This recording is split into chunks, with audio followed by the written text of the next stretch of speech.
Hey there, welcome to this episode of the Space for Magic podcast. I'm your host, Patty Lennon, and today we're going to talk about something that it comes up a lot and to me gets to a lot of the core of why we tend to push space for magic away or we don't make space for magic and we push the magic away. And that has to do what's right for us.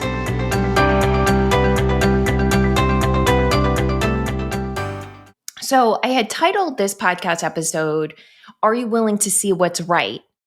And I left it there because there's a few ways that we can take this, and we're going to go in a couple of different directions. And I want to start with, are you willing to see what is right in front of you?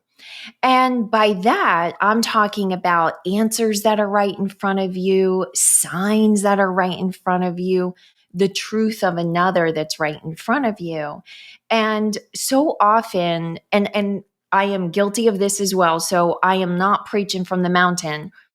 When we have an idea of how the future is going to unfold or what we would like to happen in the future, the journey that the universe, that the divine takes us on, doesn't often look the way we expect it to look. In our minds, we are here at point A and we envision point B, and it's going to be this straight line to point B. And right. And we can see so clearly like that distant point B is where I'm headed. And that is where I'm going, which means I should be going straight ahead. But what we don't know, because it's so far in the distance, is that up ahead, if we walk straight in the line, we're going to run into a break in the road.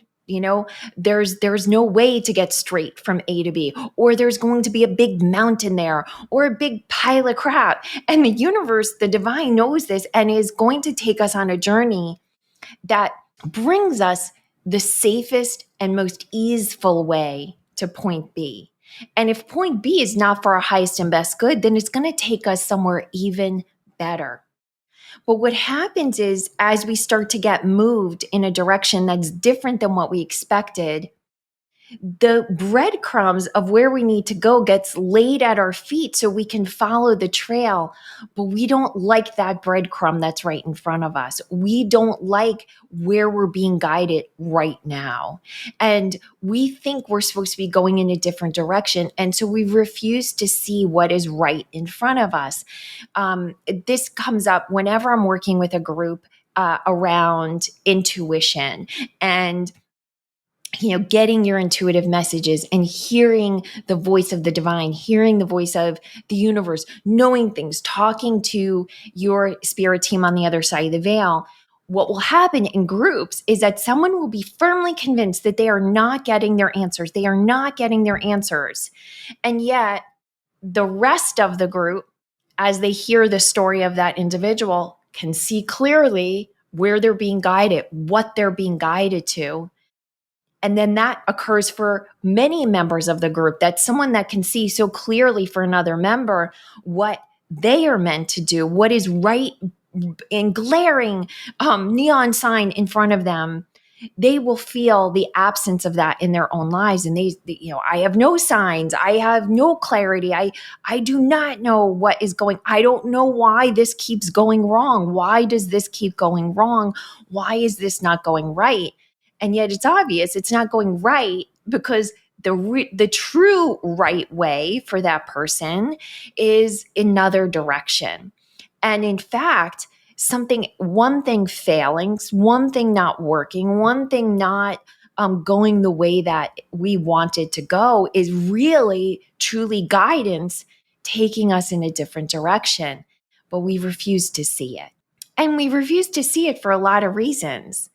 One of the reasons is because we fundamentally, and I'll speak to myself, I have a core, every human has a core wound, this like core thing that they're going to work on almost their entire life. It'll just keep coming up in layers and layers and layers. And it has a few flavors, but for the most part, everyone comes back to some core wound, some common core wound. So mine is that if I am not at my best, if I am not solving the problems, if I am not the fixer, the helper, that I am fundamentally unlovable. And so if underneath that is just a core sense of unworthiness, right? And so my early childhood worthiness came from being, a perfectionist, getting everything right, being good at school, following all the rules, blah, blah, blah, blah, blah, blah. And so I believe in my lower brain, my amygdala believes that my safety, my worthiness comes from being able to do things correctly and get them right the first time. So when something doesn't go the way I wanted to, the way I expected it to, when I'm doing something and it doesn't succeed, what happens is this old wound gets stirred up and I start to think it's not working because I am not doing it sufficiently, that somehow I am failing in the process. And so I keep re-engaging it, coming at it different ways, because my lower brain, my fear brain thinks the reason it's not working is because I haven't worked hard enough. I haven't done it well enough. I haven't studied enough. I haven't enough. And I find this happens to many people. If you recognized yourself in my story, then what I can tell you is what often happens when we're thinking we're the problem is we don't receive the truth of a path, that this thing is going wrong, as a gift, as a way to take you in a different direction. And if we come back to this place of truth, that there is magic in the world, that magic is that force that takes us to our destiny, our destination, that desire, our soul births. When we set a clear vision for ourselves, that there is this force helping us along the way, and we are meant to do is our 100%. But once we've done that 100%, our job is to then surrender it. And we'll talk more about that next week. But oftentimes, instead of surrendering, we do 101%, 102%. And so we're shoving ourselves against a brick wall when that brick wall is there to say, go left or go right. And so what is right in front of us is this brick wall, and yet we're not seeing it because what we're believing is that it's actually proof that we're not sufficient. And so if we believe in our own worthiness, or even act as if we believe in our worthiness, act as if everything that goes wrong is actually right for us and is showing us a different way, all of a sudden, the signs we're being given, the directions we're being given, the information we're being given opens up, because then we get out of resistance to what we're being offered. And when we get out of resistance, what happens is we start to receive clearer message. We start to be able to hear them in a more clear way. We see the signs, the abundance comes in, things start to flow, they start to work out, and all of a sudden we're in receptivity, and all of a sudden the magic's flowing. But it requires seeing what is right in front of us, what is right in front of you. And so I want to stop for a minute and ask you, is there something right now that's not going exactly the way you want it to go? Is there something that is, that you think, maybe I just haven't tried hard enough? Maybe I haven't asked hard enough, visualized hard enough, whatever it is. Is something not working and you are concluding that somehow you're not enough, or maybe the divine isn't paying attention to you. Maybe the universe lost track of you. That's just another symptom of enoughness. What if suddenly you went into a space, and I'm going to ask you to do it right now. I want you to think of that thing that just isn't going quite the way you want it to. Maybe it isn't even something specific. Maybe it's just like, this isn't as great as I would like it to be. And there's something that feels a little bumpy on my path. What if those bumps, what if that brick wall is there to guide you somewhere else? If you knew that to be true, where would you go next? Where would you go next? Or maybe it's just that you're meant to go nowhere. Maybe you're just meant to relax and let go a little and let the dust settle and the signs just show up, showing you where to go next. And by the way, if you are not familiar with the signs that drop in, or you need a cheat sheet of the signs that show up, there are all kinds of signs, certainly. But I do have a quick cheat sheet you can download at pattylennon.com/signs that give the most common signs that people get. This can be really helpful if you're trying to know what comes next and you're asking for a sign. If you think you might be missing them, this cheat sheet may help you. I hope it's, that was certainly my intention. So you can go ahead and grab that. So as you start to see the signs and then you start to go in another direction, it can be scary. It can be scary because you're thinking, wait a second, I feel the brick wall, but that means I'm being guided away from this career. I'm being guided away from this relationship. I'm being guided away, if you're an entrepreneur, I'm being guided away from this product or this launch or this sale. I'm being guided away from parenthood, or guided away from singlehood, or guided away from whatever you're being guided away from. And suddenly you're like, wait a second, no, but I invested so much in being this other way. I invested so much in this marriage, this desire to be a parent, this career, this product, this book, whatever, this creation. If I go in another direction, I'm giving up all of this that I invested, and I'm giving up my dreams. But in fact, if you trust that the universe, that the divine is taking you to somewhere even better, then all of a sudden, what is right for you can change. And so often we become so attached to who we think we are, why we think we're valuable, especially to others, that it's hard for us to see anymore what is right for us. And so then let me stop and ask you, I want you to think about this. What do you believe is right for you? Maybe you don't even know. Maybe you do know, though, that something else is wrong for you. Even acknowledging what's wrong for you can create a space of openness, can create a sense of receptivity, because when you stop denying what's wrong from you, you move out of resistance, which moves you into receptivity. And when you move into receptivity, what happens again? We start to come into flow. The magic flows in. We are receiving magic, which, by the way, the magic is always around. The divine's help, the universe's help, supporting us, taking us where we need to go. Your spirit team's help, always around, always available. It's just whether you can let it in. That's where the space for magic comes in. Are you making the space for the magic to actually come in and work in your life? Or are you staying with your hands out to what's in front of you, ignoring what's right for you, what's right in front of you, in favor for something that you think is supposed to be or should be? That's what blocks the magic from coming into your life and working itself around and adjusting things and bringing flow and bringing surprises and bringing signs and bringing messages. So what would life be like if suddenly everything that happened to you was happening for you?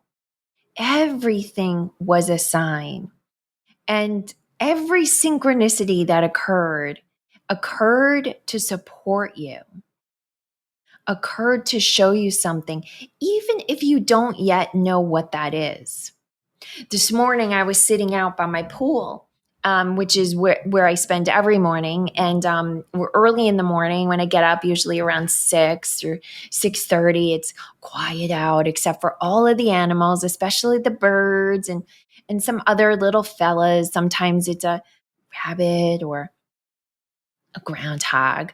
But we've been in the state that I'm in Connecticut. We've been in a bit of a drought. We just started to get water, but the drought has caused a lot of frogs to start spending a lot extra time in our pool. And in my heart of hearts, I don't think the chlorine is good for them. So I keep scooping them up, and these are tree frogs, scooping them up and putting them back into the wooded area, and they keep hopping back into the pool. And so finally I have allowed them the desire that they have to be in that pool, which kind of goes to that third point I want to make, which is can you allow what is right for another to just be? Because sometimes we get out of our own path. We get confused because we're so intent on knowing what's right for another that we get more in their business. I see this especially with myself, with my kids. I see this in my clients, in the groups that I run, where they see what's right for a sibling, they see what's right for a parent, what's right for a spouse, what's right for a partner, what's right for a kid. And you're so busy being in their business and deciding what's right for them that you're not allowing that, because they keep returning to that choice point, that way of being that you think is not right for them, that in fact it is right for them. And we can know that it's right for them.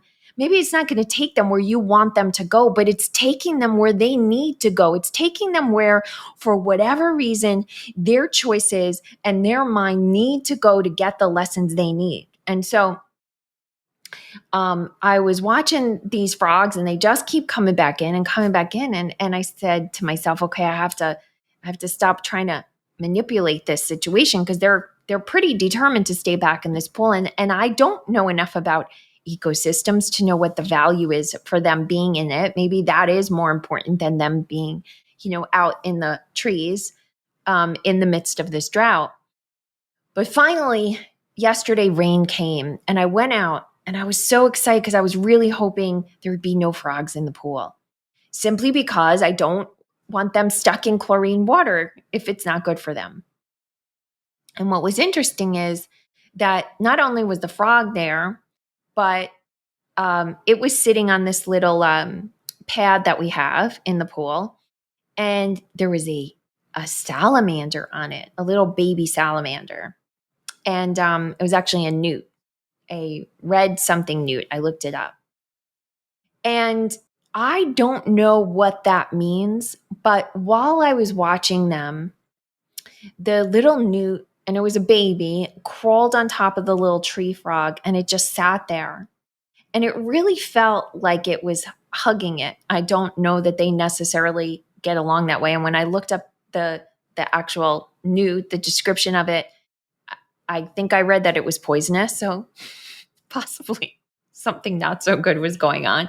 Although the frog left and went away and got out of the pool, which was really interesting, by the way, because I had believed that the frog couldn't get out of the pool. But the frog actually got out of the pool without my help. When it wanted to. And so there was this experience of this little newt, this red little newt, cuddling up to this frog being able to escape the pool when it wanted to. And I don't know exactly what that meant for me. And yet I felt it meant something. I just felt it.